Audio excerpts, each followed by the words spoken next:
Fiend. They do it on purpose. P usually brings up the master log of the who's in the game. Yeah, I pressed P and I'm escorting somebody right now. Not sure who. Yeah, I don't know what's going on there. I don't have none of those abilities. Oh, here it is. Oh my gosh.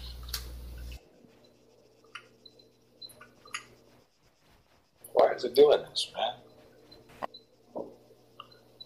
Can somebody scroll on me and unrestrained? Yeah, I did do that and that worked. What the hell? You gotta. Hey guys, it doesn't work. You cannot press P when someone has their hands on their head. It doesn't work. It will break you. So just relog and then do it again. My Steam isn't saving the Arma 3 multiplayer logs.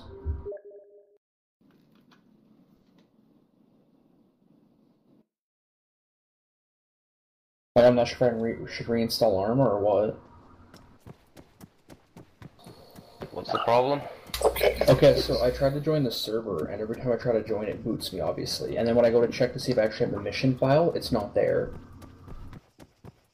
I have no mission files whatsoever for multiplayer or single player. You don't. I just did a cache check, it came out clean. Alright, everybody come on back to the DLC, please. You might have an outdated version of the mods, but... The latest up-to-date one. Everyone come back outside of the DLC, please. Outside? Okay. Come outside.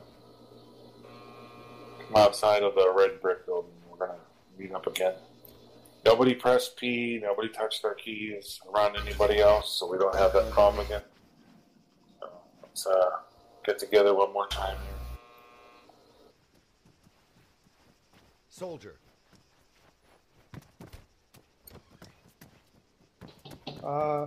You guys still here? Yep. Yeah, we're outside the brick building by the white line. Come on out.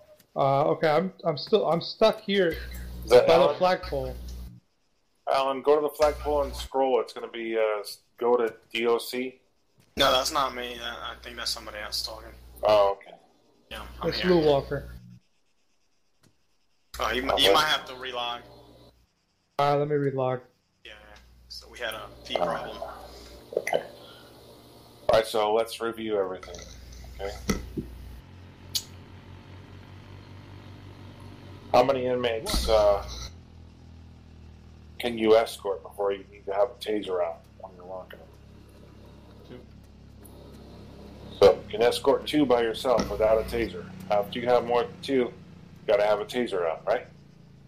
Okay. What is a sergeant's role when you guys are going to a fight? What is a sergeant supposed to be doing? Giving orders. He's directing the force, is what we call it, right? Mm-hmm. The sergeant directing the force. If he calls a scrimmage line, you guys know to stand to his left and right so he can see everything. So the sergeant is filming everything. He's filming what you guys are doing. He's giving orders, and you guys want to quickly gain and maintain control of the inmates, right? Yes, sir. All right, so you go over there, you give them a chance to get on the ground. Get on the ground, you're going to be tased. Get on the ground. They don't get on the ground, boom, they get tased. The sergeant is giving you directions to do this. And then once you have the 2 guys tased, one guy does what? One guy is doing the arresting. One guy becomes the arresting officer, right? Yes, sir. And that is something that the sergeant can decide before you guys even walk forward, right? Yes. Okay, so you guys make that plan quick. So Keen says, okay, Settleman, when we get over there, we tase these guys. You are the arresting, and what is it, Alan? Right? Alan, Yes. you are going to be the cover guy. So Settleman is going to handcuff them. You are going to cover them. That way, everybody has a job. The sergeant is going to continue to film and direct the force. Okay? We don't need the sergeant to be putting hands on. You guys just take direction from the sergeant and go from there. Now, Got it. let's go over something like there's no sergeant on, okay? And you guys come in there from patrol, and you guys are about to go do the same thing, right? The guy that is working at the DOC is the lead guy, okay? you take up the role of the sergeant, and the 2 patrol guys get your tasers out, and you're gonna be the guys, and you guys make the plan just like the sergeant would do. Okay, it's no different, but somebody has to take the initiative, right? Mm-hmm. Okay, so you quickly plan and you carry out your plan, and you follow through with everything we went over. You go and you tase them. You assess their injuries. You call the paramedics. Somebody goes out and escorts them in. If there's a major injury, you call the paramedics. You tell them we got a male, black, 23 years old. He's got a stab wound to the upper chest, possible lung puncture. He's breathing. He's laying down and he's breathing. So you tell them that they're still alive and he's breathing, and just be short and quick. And if they have any questions, they'll ask you their questions. And then when they get here, if you have an update, you tell them the update again, so they can bring in all the proper equipment. Right? Okay. Yes, sir. All right. Visitation is going to be on a schedule. I'll put that out so everybody will know about that. We don't have any visitation. Does anybody here not have the SOP link? I might not. Okay. If you guys don't have the SOP link, it's in the forum now. It's in the training, the cadet section. Cadet section. Okay. All right. So visiting is done on a schedule. We don't do visitation at nighttime, unless a lieutenant allows it. I believe the hours are 6 p.m. to 7 a.m. There's no visitation. Cell phones. Cell phones are not allowed inside the prison, other than just the sergeant. I'm going to make an update to the SOP. Only the sergeant is allowed to have a cell phone in the prison. All of the inmates, the lawyers, and everybody else in the DOC except for our sergeant needs to leave their cell phone in the locked area. Let's see, what else? If we get everything that we're looking to get, we're going to have color-coded clothing for the inmates for their security levels, okay? We're either going to have 5 levels of security, 1, 2, 3, 4, and 5. 5 being the worst. 1's being the people that are just in jail for their first time. The 2's are in jail for their first time for a non-violent crime with no violent priors. And level 3's are guys with both non-violent and violent charges.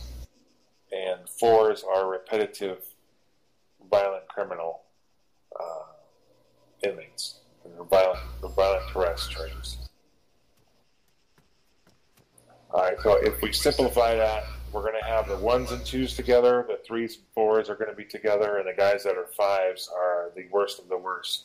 Those are guys that come to the prison and they try to kill someone, an officer or another inmate in the prison. They go to level 5. They don't get to go out and work with the rest of the inmates, and they need to have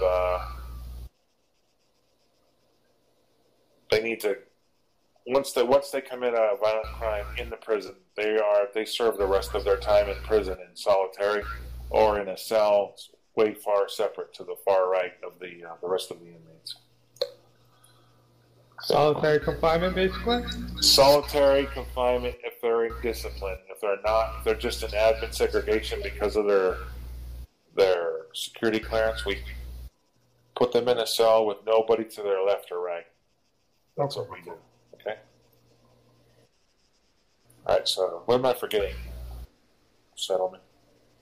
Yeah, same thing goes for women. There need to be 2 spaces in between from men. Yes. We don't want to get them next to each other. Also, I have a question, if I may. Go ahead. About the role that will be replaced of a sergeant. If someone that works at the prison comes in, like when there are two patrols working already at the prison, but someone that regularly works at the prison comes in, will he take the role of the sergeant, or will the patrol officer do it because he's already he works at the prison first? No. No, the lead guys that are already there at the prison. The guys that are already at the prison are going to be the lead. Even if they're patrol. Even if, let's say, a guy comes in from patrol that is a normal guy at the DOC, right? Yeah. Okay? He is the assisting officer. If you come in from patrol, you're assisting. If you are a patrol guy but you're already working in the DOC in the prison, the guys that are already assigned for that day, currently assigned at the prison, you guys are the lead. Okay? Alright, so when a normal DOC officer that is not on patrol comes in, still the other officers that are already there take lead. Yeah, there shouldn't be an issue. You guys should be able to figure it out. You know what I mean? Yeah, I got you. Like, just figure it out. There's an issue, make a plan amongst the three of you, or however many there are, and just make a plan and carry it out. Figure out who's going to do what before you guys go in there, okay? If they're in their cell and they're stabbing the hell out of each other, you don't go in there without a plan. You don't do that. You simply say, okay, look, Settlement and Keen Miller, I want you guys to be the taser. Settlement, you're going to be the arresting officer. Once these guys go down, you're going to be putting handcuffs on. And Keen Miller, you tell them if you stand up, gentlemen, you're going to be tased. And if they stand up, they get tased. They get put back down again. You say taser, taser, taser, so that Settlement can get out of the way. Okay? But we want to make sure that these guys are going to be cooperative when they come out of the cell. If they're bleeding out, if they're injured, then we leave them where they're at, and we take the guy that's not injured out of the cell. Separate them, assess their injuries, call paramedics, and so on. Okay? Question. What about Yes. if both of the suspects, the injuries, cannot move both of them? That moment. Then we just handcuff them, and that's it.